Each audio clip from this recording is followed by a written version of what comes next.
So it's Tuesday, the 18th of January, and I'm back with the gorgeous Chantelle from Aquarius Rising Africa. How are you doing, Chantelle? How are things with you? So good. Thank you, Catherine. And thank you so much for inviting me on again. It's such a pleasure to be here. I love being with you. So thank you, thank you, thank you. All is good. Oh, it's into the new year, full moon, Mercury retrograde, anything that anyone else wants to go talk about. But one of the things that we were going to talk about today is about retaining your power, because so many people, there's so much being bombarded with us about they are doing this, they are doing that, the big they. And I think it can be very overwhelming for people, because we talk about not giving your power away and how you can retain your power, but words can be easy. People want to know, well, what do I actually do? How do I cope with this? What little steps can I take? And I think this is something you're pretty expert at. Yeah, well, I tell you, I think when I was a kid, and I've often spoken about, being born, and often I was different, because in the sense that I could sense things, hear things, see things that the average person couldn't. So immediately that made me an outcast in many instances.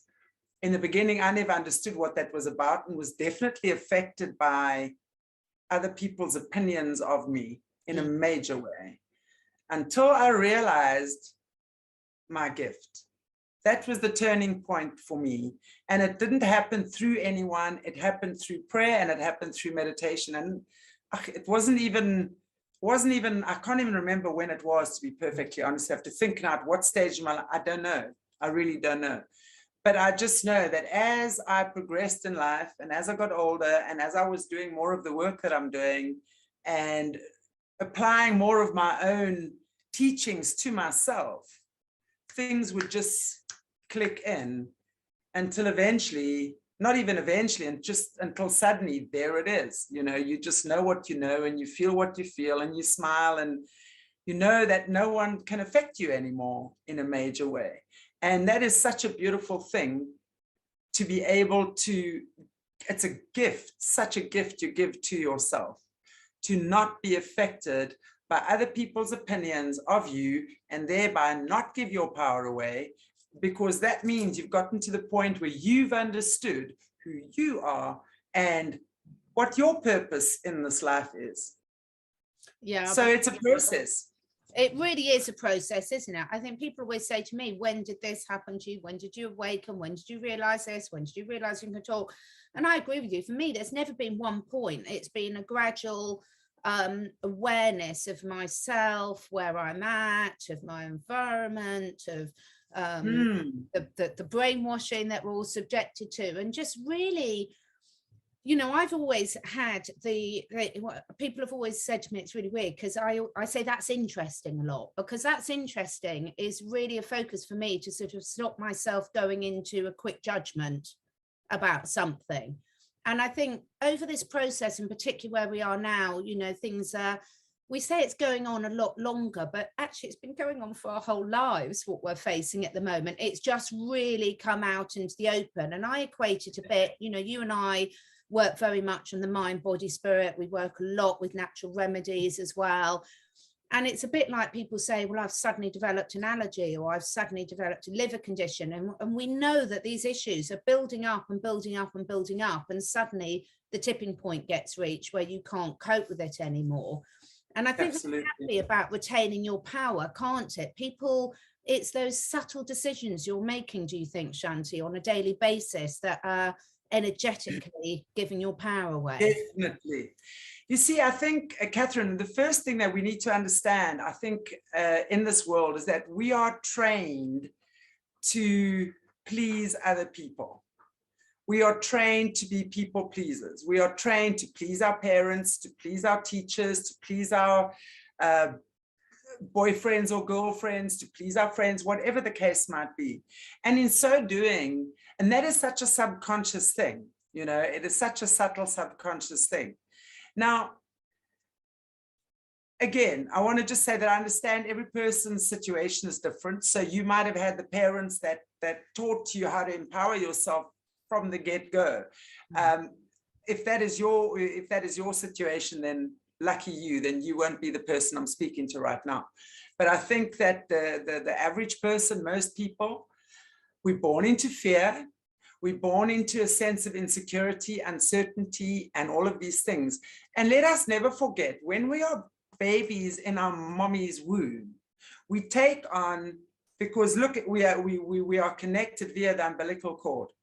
So every emotion, every thought, every feeling your mom has, literally, you picking it up as a baby. And it's very difficult when you're born to differentiate whether that fear is your own or whether it's being passed down energetically, and obviously in your environment as well. So for example, if our mom might have had a bad pregnancy, or she might have been a teenager when she got pregnant, or was arguing, maybe whatever, there might have been a bad situation occurring, you would feel that, and you are born with that in your cells, so to speak. So very often we start off life at a disadvantage, believing we've got to step back, something's not right, or we've got to make it right for someone else, that sort of thing. So we are born with that, most of us. Mm-hmm. As we progress in life, now we are taught that we need to empower ourselves and we need to love ourselves and all of that. And that's going to be the magical remedy. Yes, it is. But it's so difficult to do that, because a lot of people, what is loving myself? Is it taking a hot shower once a week? That might be self-love for someone. Is it taking a perfume bath every night? Is it having massages 10 times a day? You know, that sort of thing. It could be all of that. But you know what self-love really is the ability to sit with yourself and your, excuse my language, shit, and embrace it. And be your own best friend for that time. I always say, when people start doing this inner reflective work, because that's what it is, it's a moment of understanding that I'm observing patterns in my life. From yea gone yonder, I might be going through the pattern of betrayal. It might start off with my dad leaving or my mom leaving and me feeling betrayed as a child. It might move on to my friend stealing my boyfriend, and my boyfriend cheating on me, and then my husband cheating on me, and then my business partner running away with all the money or whatever. You know, the underlying issue all the time would be betrayal. So then I would say to you, right, if betrayal is a flavor in your life and you don't like it, then you need to sit with yourself, because law of attraction states energy will always, energy attracts the same vibration always. Yeah. So whatever you are putting out there, if that is your self-fulfilling prophecy, everyone betrays me, everyone cheats, no one can be trusted, you broadcast that, rest assured. And what do? You will attract exactly the thing you are broadcasting, whether you like it or not, because that's the most powerful energy you are emanating at this point. So you're going to attract the cheaters and the liars and the betrayers, but that's because you feel that way. Mm-hmm. So that's where the healing, that's your first step to empowering yourself. And you get real with yourself and you say to yourself, right, where have I betrayed me into thinking that this is the best that life has to offer me? Where have I betrayed me into believing that this is what I've got to settle for? That's a self-betrayal right there. Mm. Where have I betrayed me by always saying yes when I should be saying no? That's a self-betrayal right there. And you swallow that. And every time you swallow something which you don't like, it's like swallowing poison. And that poison, those toxins sit in your body. And by the way, that'll definitely later on in life cause illness and disease. Absolutely. Mm-hmm. But let's not go there. That is more later down. We have a lot of years with that we can change that before it gets into illness or ailments or disease. So then you take the step of loving yourself and sitting with yourself through the tough stuff. And maybe you want to sit with a healer, or I prefer a good quality healer, really. I don't want to say psychologists and psychiatrists aren't the bomb. I think there are many that are. But when you work with a good, authentic healer, you're going to get different results, because we work on the body, mind, spirit, emotion, physical, everything, not just on an intellectual or emotional level. It's encompassing everything. Yeah. And then you start doing some self-analysis, and you start understanding what it is and where it is, where the knots are sitting. And then you can see how certain things at certain ages, maybe on a very subconscious level, have created a certain pattern in your life. But it is your responsibility to change that. You see, we all come here with the responsibility of fixing or healing or balancing ourselves. And unfortunately, most of us don't know how to do that. So then we project that outwardly and we try and control everyone else's life, right? And tell them what's right and wrong and good and bad and what they should and shouldn't be doing, because we have not yet understood what it is to control our own life and our own emotion. So when you are in the position of still feeling that someone is doing it to you or has the ability to pull you around by the nose, and whatever the case might be, that means you're not in your power yet. That means you haven't understood your own ability to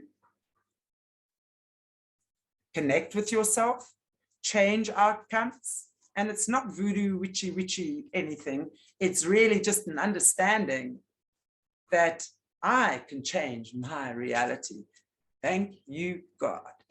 And when that clicks in, there's so much that just dissolves, Catherine. It's amazing. And then you start the journey of doing things differently. And sooner rather than later, you then discover that people's opinions of you don't really matter. I mean, people have had opinions about me for as long as I can remember. But I say, just because you say I'm a cow, doesn't mean I am a cow. I'm a zebra. I know that. But to you, I might look like a cow, and that's fine. Yeah, it's interesting, isn't it? And I think as humans, we want an instant pill, an instant fix, an instant, I've got to do one thing and everything will go away. And the thing is, there's a reason why life doesn't work like that. You know, some of these things that are handed down to generation are so important to all our survival, whether you are a zebra or whether you're a human. You know, so there's a reason why this process of handing down energy goes from generation to generation.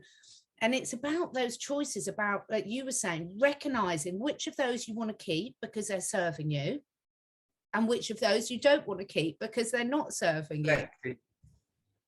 Exactly. And it's such a beautiful thing to recognize that, Catherine, you know, when you realize it's not my stuff, it's I can let that go. You know, how many kids don't take responsibility for their parents' marriage? Now, I've been a therapist or a mentor, counselor, whatever you want to call me, for 20 years. And I can't tell you how many people for example, I've met, and especially women, and there'll be certain, within a certain hierarchy in the family, will take on responsibility for the parents' marriage. And take that on their shoulders completely. And my father and my mom told me this, and until they realized, this is not my marriage. I can let it go, but then healthy boundaries need to be set. Mom, I can't be listening to your nonsense about dad the whole day. Dad, you can't be hauling me into your illicit life all the time. I say no to that. You guys go and sort it out. This is not my journey. So it starts, for example, with a healthy boundary, and then the understanding, I've got space to breathe, and I've actually got space to create my own life. And once that happens, something significant changes. Really, it does change significantly. And then we start creating our own hobbies, getting maybe new or different friends, our perspective starts changing. We start looking out at the world from a different place. And all the time feeling more confident, feeling more comfortable, feeling more joyful, feeling more healthy, because that's what happens. You see, we don't have to try and feel more confident. We don't have to try and feel more joyful. We don't have to try and feel more love.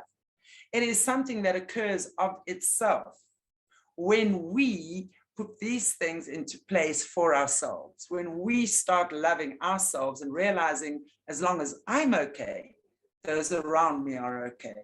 It's not an egotistical thing, you see, not at this point. It's then become a humble thing.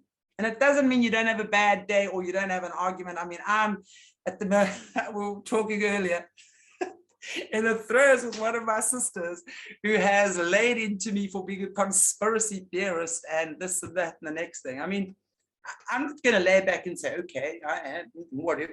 No way. You know, I'm going, well, that's what you call me, that's fine. But use your own critical thinking to think about this. I mean, I'm inviting you to look at some of my stuff, but your own cognitive dissonance doesn't allow you to. Yet, here you are shooting the messenger. There's something very wrong and very dumb about that.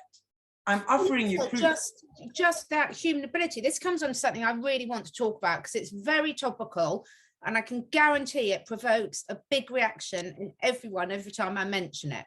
So I've spoken about this before with Bryce and other people, about one of my friends who sort of a work colleague sort of mentioned to me a long while ago the true meaning of the mind your own business. Now, I've been brought up to say it as a negative connotation in terms of mind your own business and butt out of mine. You don't, you know, it's almost like you don't know what you're talking about. But when he explained it to me, he explained to me in terms of it's an act of self-love. When you literally concentrate on what you're putting out to the world, then these other problems go away. So when you mind yourself and your own energy, then a lot of these other problems go away. And it's really fascinating because we live in such a media-driven world. One of the things that I don't think there's a single person can't be aware of at the moment is the Djokovic Australian Open situation.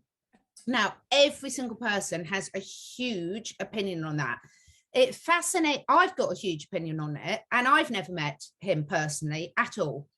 So, and nor have most of the other people that have got a huge opinion on it. But I've been watching this as a really fascinating sort of almost like case study of where humanity is at the moment.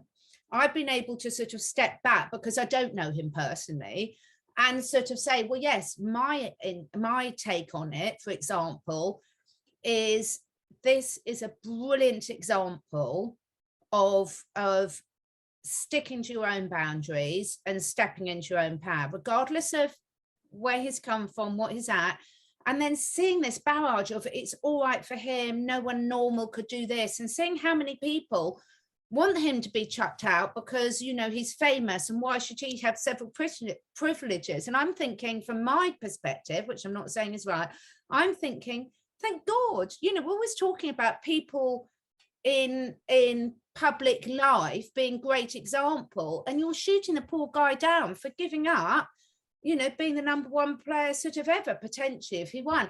But just watching the opinions being thrown about, and it keeps coming back to me as in terms of what we're really looking at is what that situation is telling each of us as individuals about where we are with standing up for what we believe in. Absolutely. You know, and whether it's a controlled opposition or not, and if you're looking at the Djokovic, you're seeing him flash his 666 and the left eye closed, and I'm not going to do it on here because I get laid into stuff like that. Can you believe the other day I've got a birthmark talking about that? I've got a birthmark there, and I had people accuse me of now being part of the Black Eye Club. Oh my God. So I tell you, when you sit in this position, you have to be in your power, because the nonsense that you get from people is unbelievable. That's what I'm saying. It's actually quite funny. And really, especially working with SRA overcomers and stuff like that, there's some of them that are still very, very split. And boy, you are their target for whatever, you know, and you have to be able to be strong in your power to understand that. But what I'm saying about the controlled opposition and stuff, and it's wonderful because it's exactly what I said about seeing this as a case study, you know, this whole thing that's going on here. So, you know, whether it's being used as a ruse at the moment to take our attention off whatever, I think on a certain level, that's what's happening, because there's so much of this horrible CHI, well, child, I don't know if I can say the word. I've just had another one of my nose, okay. Yeah, we're talking about, yeah. Yeah, because I've just had another one of my YouTube videos being struck for stuff. So what I'm saying is we all know what's happening with the kidlings, you know, so whether it's a ruse to take people away from that,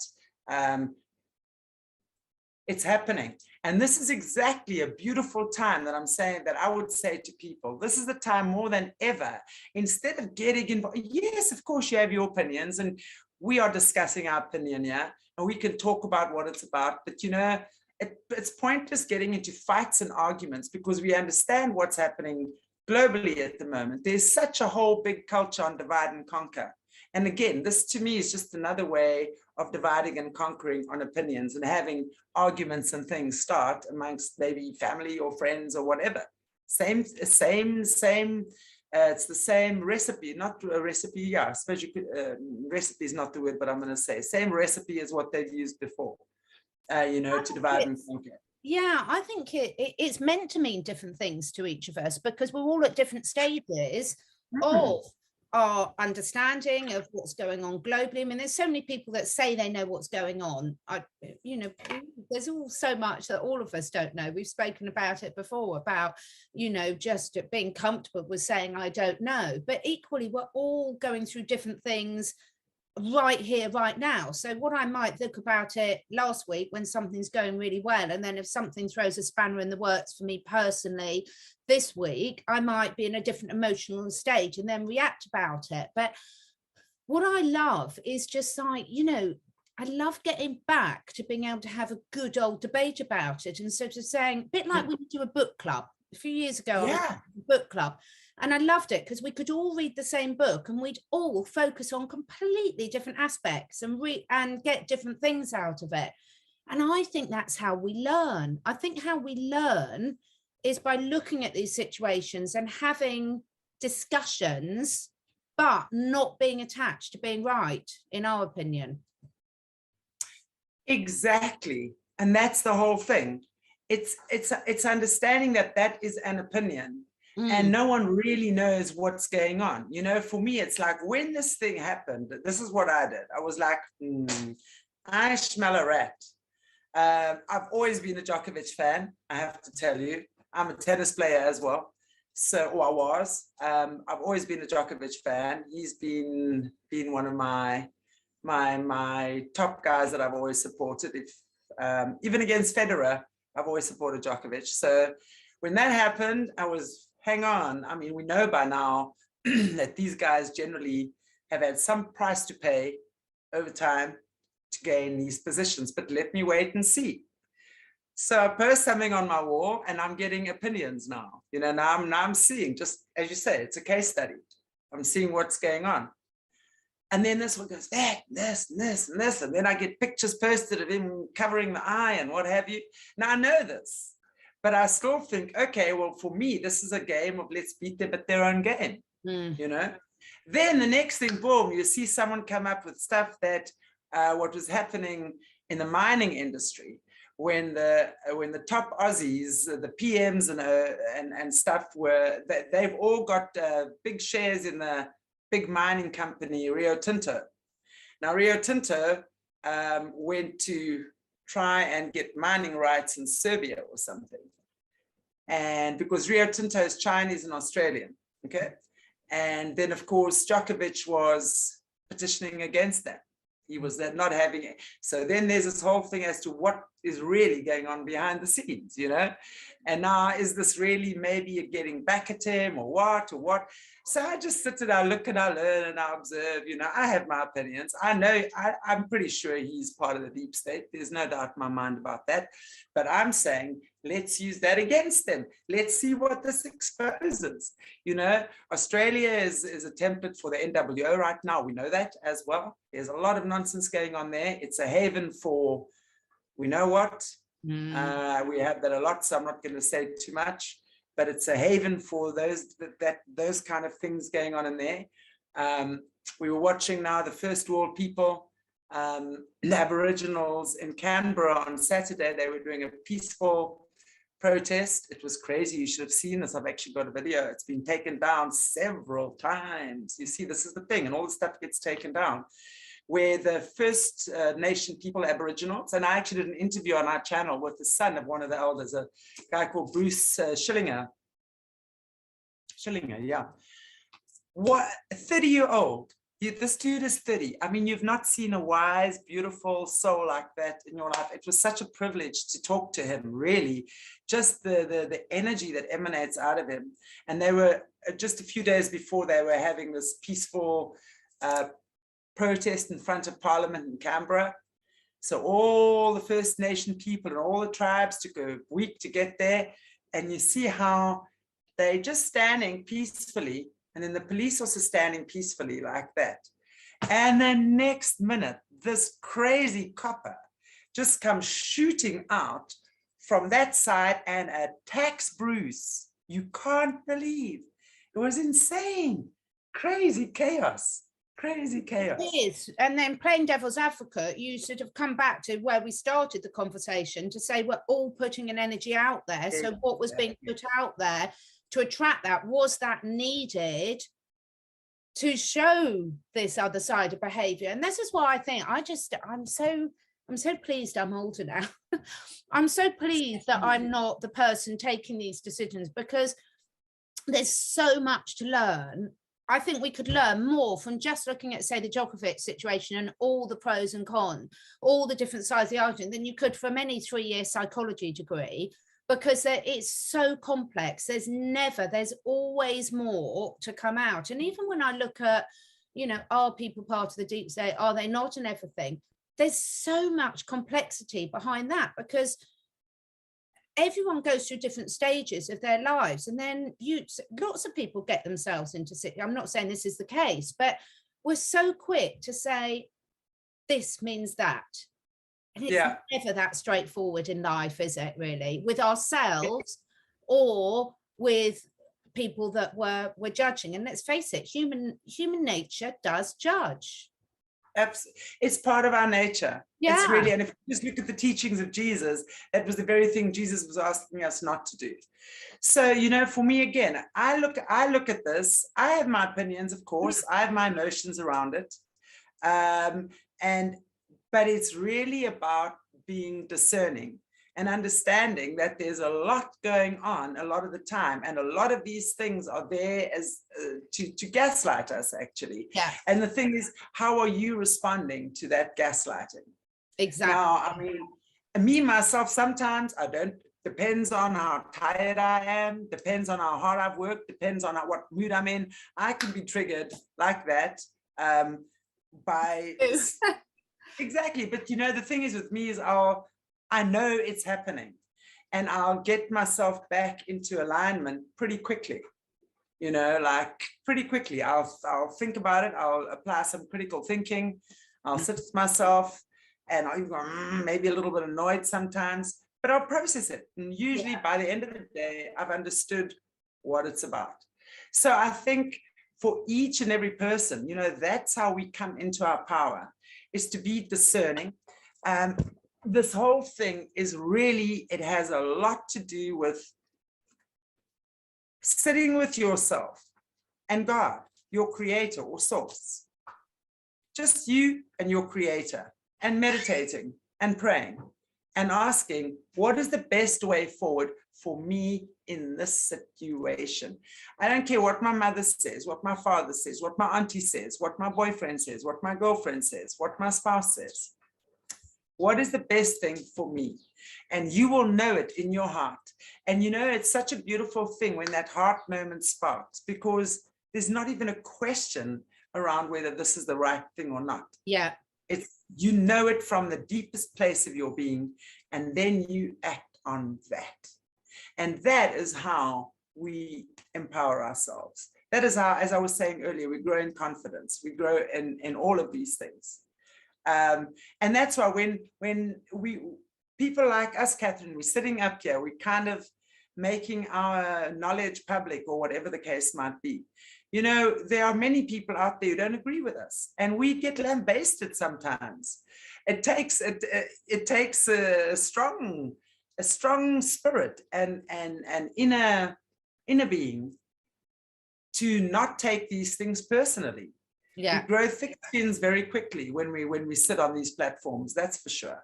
And it's a joy, because the things that people say to me now and 6 months ago or a year ago, doesn't even bother me anymore. I don't care what you think about me. I really don't. You can think I'm part of the deep state.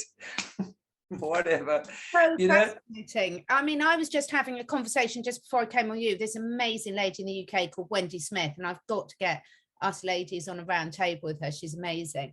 And one of the things I love about what you just said, all of these conversations and these amazing people like yourself I've met, these discussions for me, they are my therapy. They are my inner work, because what we were saying is that there is no substitute to doing the work, and awareness about yourself and where you are at right here, right now, is so important. So today I am feeling on top of the world, even though one of my cats isn't very well today, but I've got my red lights and essential oils and crystals and everything.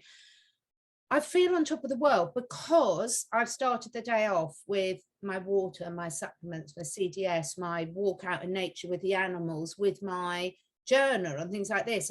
Because over the years, I've come to develop practices and habits that I know serve me. And then I'll slip off the bandwagon and a friend will come over and I'll sit up really late and have too much wine and things like this. And then I'm like, oh, that's a reminder that does not serve me. But it's, yeah, we can laugh about it now because we're doing the work, aren't we, on a daily basis. And that's all the difference. Well, for me, it's like on the odd occasion when I go out and I have too much wine and have a late night, I'll go, oh yeah, it was so worth it. Yeah. That was so worth it. I think, you know, you build up your good cells, if you will, which really support those moments. And for me, you know, even when I have times like that with my friends, like, you know, if they'll come to town or whatever, or I'll go, we have those moments, which is lots and lots of fun. And I'll just drink bentonite clear the next day.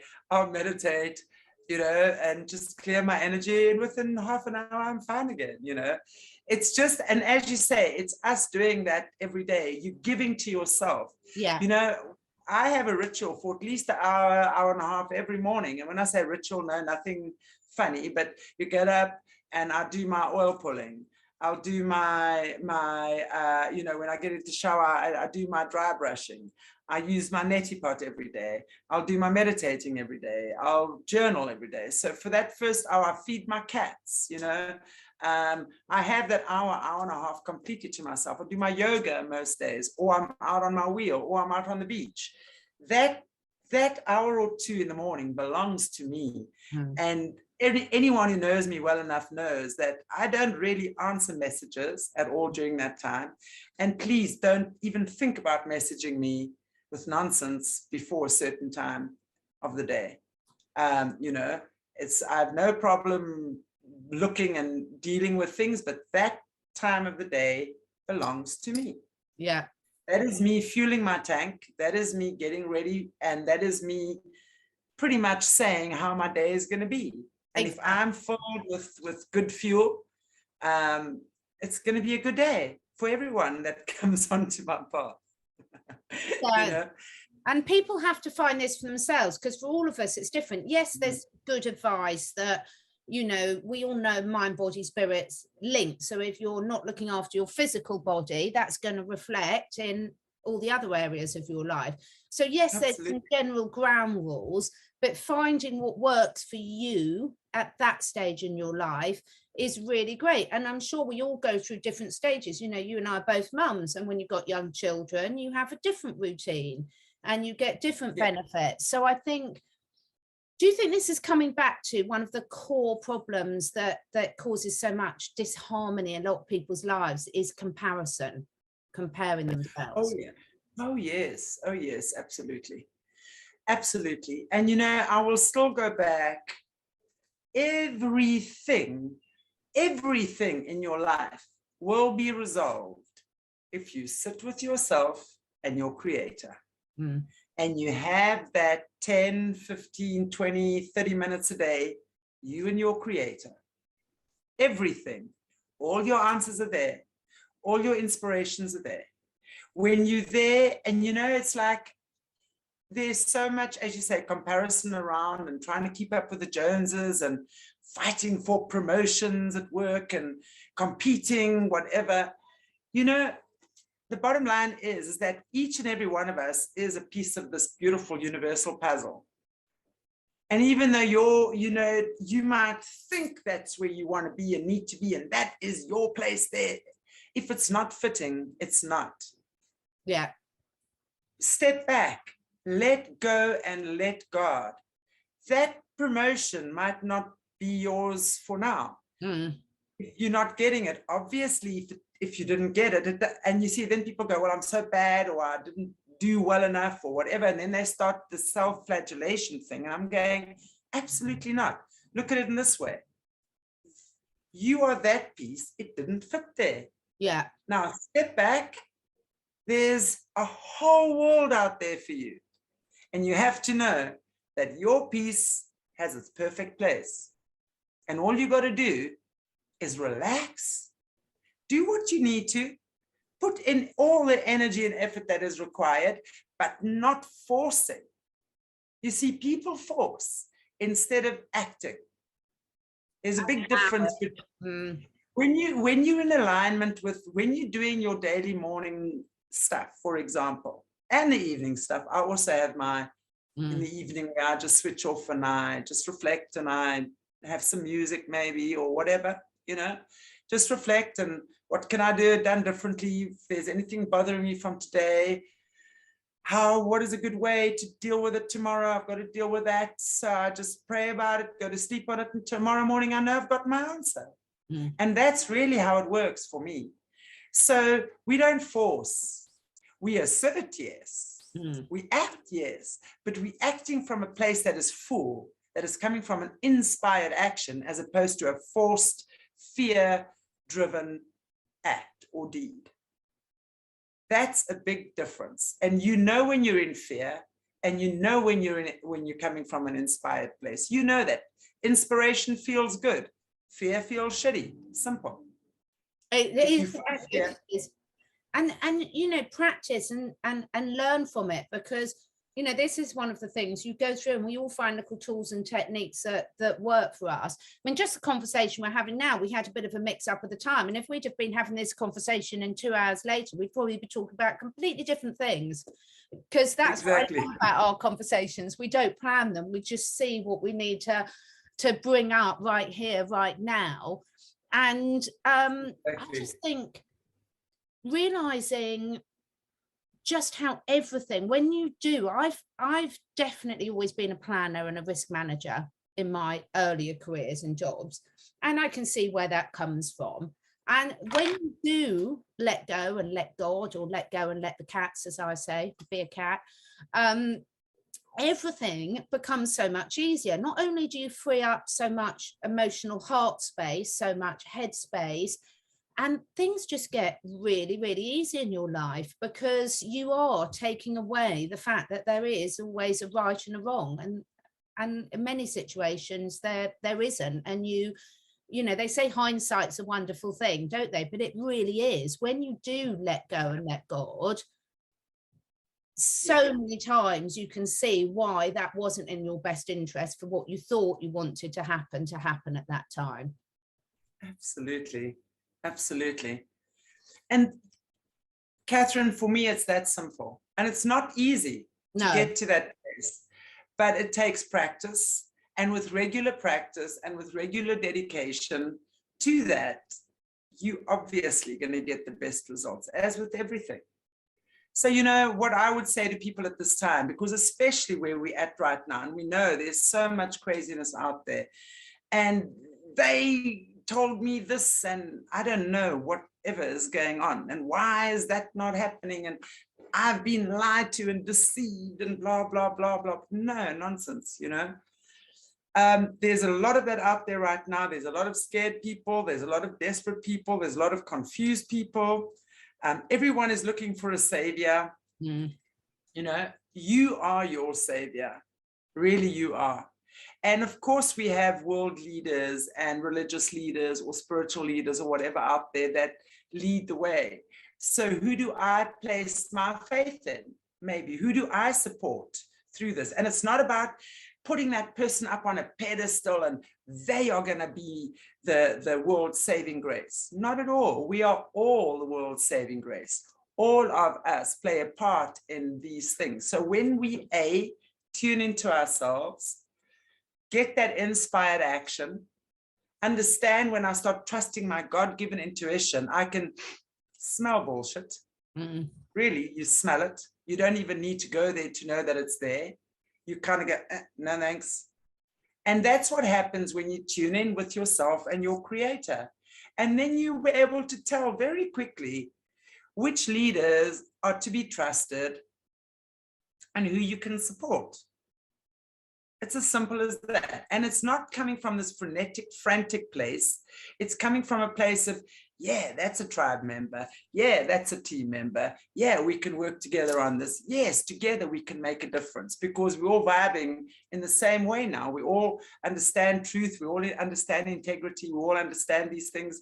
If we have a headbutt, which is very, very possible, you know, as strong people and differing opinions, we can have a disagreement, but we can still learn from it and move forward and not have to break down and let everything just be crash down into nothingness there. You know, we can learn from that.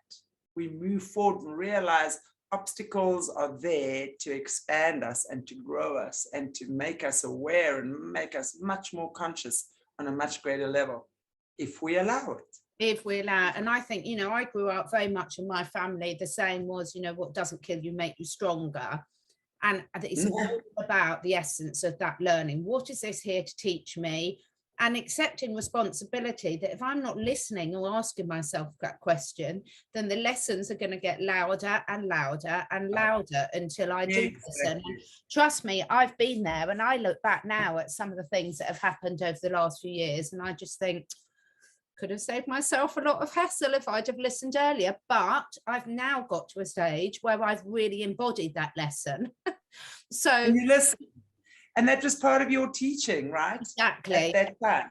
You said something very pertinent there, you know, which is responsibility, is taking responsibility, taking responsibility for your actions, taking responsibility for your life. And, you know, it's more like just saying, okay, I was wrong and I could have done it differently. That's taking ownership or responsibility. And, you know, we tend to think that taking responsibility means we have to carry the world or everyone's issues on our shoulders. That's not it at all. That's just being a dumping ground. You're not being responsible in that way whatsoever. That's self-deception. Taking responsibility, saying, yes, I'm equally responsible for the breakdown of my marriage, even though my partner cheated on me. And it doesn't mean that it's my fault. It doesn't mean that I did anything wrong. No. And this is where we get so wrong. And I'm going to use this because this is a common example that happens, you know. So how can I take responsibility for my spouse cheating on me? Well, let's go again. That's deception. So let's look at the emotion around it. So maybe they cheated on you, maybe they stole from you, maybe they lied about you, whatever. Could be anything. So that's deception. And you can then say, okay, I'm not the one that cheated. Thank you, God. So I don't have to bear that. But what have I been not looking at? the signs were there. Why didn't I want to see them when they popped up? What have I been trying to deny to myself? Why was I not willing to see it? Why was I not maybe willing to listen when he spoke or when she spoke? You know, that's the responsibility that I talk about. And that is how we then realize, for me as well, you know, when my past relationships have ended, I've gone back and sat with myself and said, how can I make a better person of myself through this experience? And that's what the responsibility is, not taking on the blame. Yeah. That's not responsibility. It's just taking an understanding. I also had a role to play in the demise of my friendship or my relationship or whatever the case might be. I could have done it differently. I could have nipped it in the bud. I could have communicated more. I could have paid more attention. I could have been more emotionally there, present. There are many things I could have been, and this is how we learn. Yeah, So when that's, you know better, you do better. And it really is that simple, isn't it, really? You hope. yeah. Because you can't beat yourself up. I mean, look at what's happening globally. We're all learning. I'm still learning stuff every single day. I would say that surprises me, but it doesn't surprise me anymore. But, you know, I'm grateful that I'm learning stuff every single day. Our internet's doing funny things. It can stop starting. It's really powerful that you are learning things every day. And I don't want my book. I don't want to know the end of the book now. I want to know the end of the book when I want to know the end of my book. So, yeah. And again, I think people understanding that easy isn't necessarily good all the time. You know, we have got these dualities, and sometimes, you know, things have got to be hard. Sometimes there are hard things you're going to go through. Sometimes it is, and that's okay. Yeah, absolutely.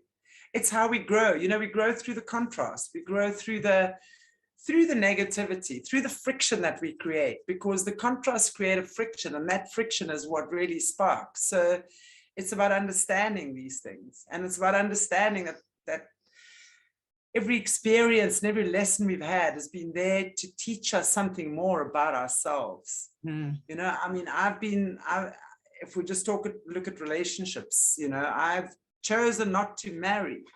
I've chosen to live with my partners, and I've had 2 particularly long-term relationships, you know, and I've learned something so different from each of those relationships about myself, which has been amazing. And even shorter little ones, you know, every relationship I've had has taught me more about me. Now, I could go around and say, well, that one did that and that one. No, I did that too. I did lots of nasty things too. I'm far from innocent. So how can I change that? And how do I not bring that baggage into the future, whether it's relationships, friendships, partnerships, whatever it might be?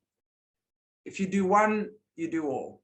Absolutely. It is true. It is true. So we've got a couple of exciting things coming up. Both of us are really, really passionate about animals and the relationship that humans have with animals and nature, and what we can learn from each other and everything. So we're going to be doing a lot more talking about animals over the next few months, aren't we? We absolutely are. And I'm going to spill the beans here right now for your audience, because I want them all to know that I have invited you as a guest, a regular guest, onto our channel, and we are also expanding our channel, so watch for that. And where we're going to be doing talking about animals. You know, there's so much voices for the children right now, and not one too many, rest assured. But I'm not hearing voices for the animals. And they are equally as important as the children, because they are also God's pure innocence and deserve to be taken care of and need to be taken care of and protected.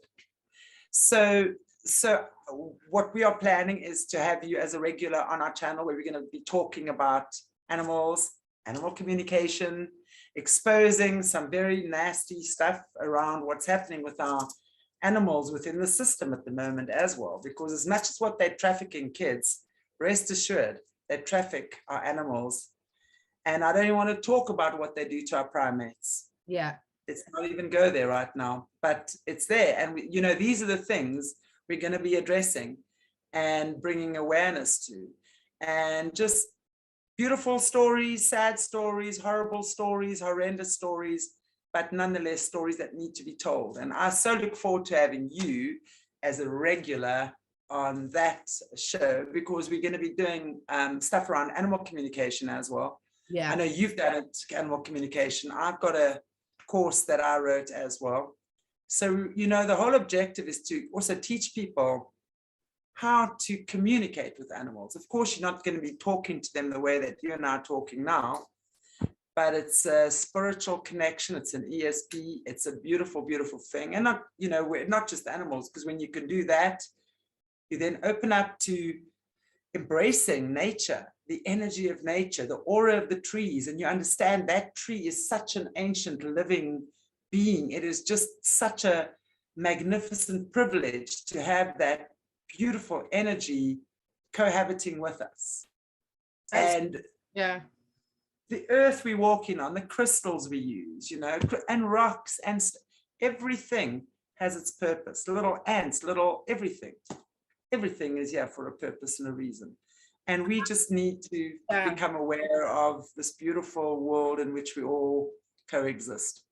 And I'm so excited because, you know, we're so passionate about this, because when you explore these relationships, as we've said the whole way through this, awareness allows you to make different choices, better choices, not only just for yourself, but for everything, all creatures, great and small, and for the earth we stand on. So I think this is going to be really important, because certainly most of my listeners are really passionate about empowering themselves and moving forward and living their best lives possible. And when we take into account everything else around us, then the world's just a better place for all of us, isn't it? So absolutely, absolutely. You know, at the moment I've taken to fostering little well, I've just started fostering animals. There's a little cat I fostered over the weekend. He's such a cute thing. And it's, I don't know how I'm going to do that, because to let them go again. And then there was one that I'm not actually adopting another. She's been mauled by dogs. And so she's just had an operation. And I suspect that because my two cats came, they were rescues and they're sisters. And they came out of the same area that she is in, and she looks just, well, she's got very similar markings to one of my girls, and I've got a feeling it might be their mommy. Wow. Because when I first got them, my mom and I were looking into it, and I could see their mom, and I knew, and I was telling her that her babies are safe, they're with me, she doesn't have to worry.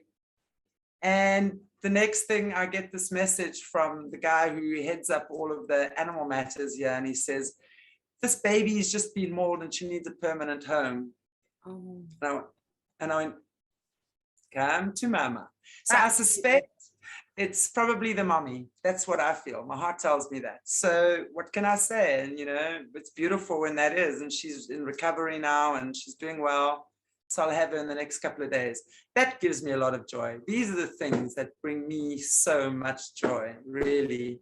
Me too. I absolutely love it. Well, we've got a live audience here with everyone, although they're pretty much asleep. I'm not sure but energetically they're contributing. Thank you so much for today. That's such a pleasure. Obviously, as usual, all Chantelle's links will be in the description box below, and then watch this space for, there's so many of my audience that are massive, massive animal lovers.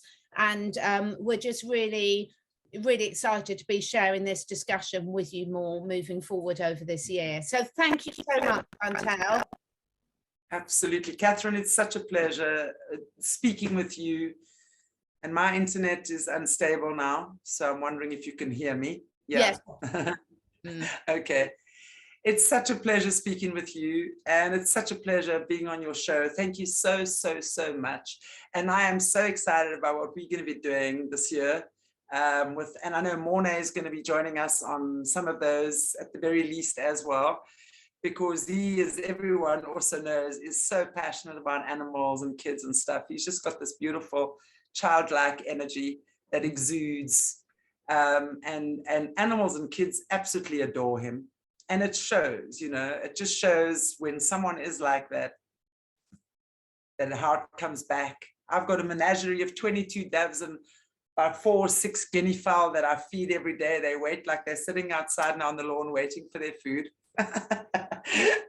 So it's just beautiful, and I'm excited. So thank you so much. It's just amazing. Life is beautiful, and I really wish for each and every one of our audience that each and every one of you takes the step forward to your, whatever your self-empowerment is for you, that you take that step forward to that and reach out. There are many of us out here wanting to help, willing to help. We're all in this together. And the more of us who are linking arms and standing up together and supporting each other through this amazing time, the easier it gets. It really does. Together we are stronger. Thank you so much, everyone, for listening. Thank you, Chantelle, and we will be back with you soon. Bye. Indeed.